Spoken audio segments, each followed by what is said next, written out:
Hundreds of ships were employed by the Dutch East India Company in the 1600s to trade gold, porcelain, spices, and silks around the world. However, running this massive operation wasn't cheap. The company turned to private citizens to fund their expensive voyages, offering them a share of the ship's profits in exchange for their investment. As a result of this practice, the company was able to afford even grander voyages. They profit both themselves and their savvy investors. Dutch East India Company unknowingly invented the world's first stock market by selling shares in coffee houses and shipping ports across the continent. Investors have helped companies support all kinds of businesses ever since, and today the stock market has schools, careers, and even a television channel dedicated to understanding it. Despite this, the modern stock market is significantly more complex than its original incarnation. In today's market, how are companies and investors using it? Suppose a new coffee company launches on the market.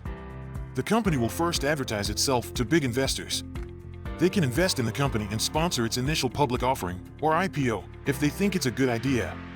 Any company or individual who believes the business could be profitable can buy a stock in the company on the official public market.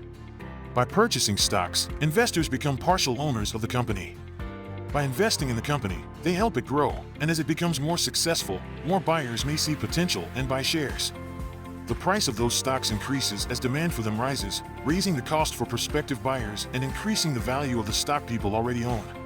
By showing how many people are willing to invest in their idea, however, if for some reason, this increased interest helps fund new initiatives and boosts their overall market value, profitability starts to decline for the company.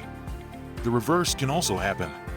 Often, investors will sell their stocks if they think their stock value will decline in order to make a profit before the company's value drops further. When stocks are sold and demand for the stock drops, the stock price falls, and the market value of the company falls with it. If the company doesn't start looking profitable again, investors will suffer big losses. Many factors influence this seesaw of supply and demand. Market forces, such as the fluctuating price of materials, technological changes, and shifting labor costs, cannot be avoided by companies.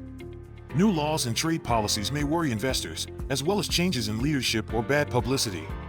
And of course, there are plenty of investors who want to sell valuable stocks to pursue their own interests. There's so much to consider. Make companies seem more or less successful by causing daily noise in the market. Stocks often lose value when they appear to lose value, so they lose investors and in turn lose value. Everything from economic booms to financial crises is triggered by human confidence in the market. In order to make quick money, most professionals recommend reliable long-term investments. Experts, however, are constantly developing new tools. In this highly unpredictable system, they are making efforts to improve their chances of success. It is not only for the wealthy and powerful to invest in the stock market.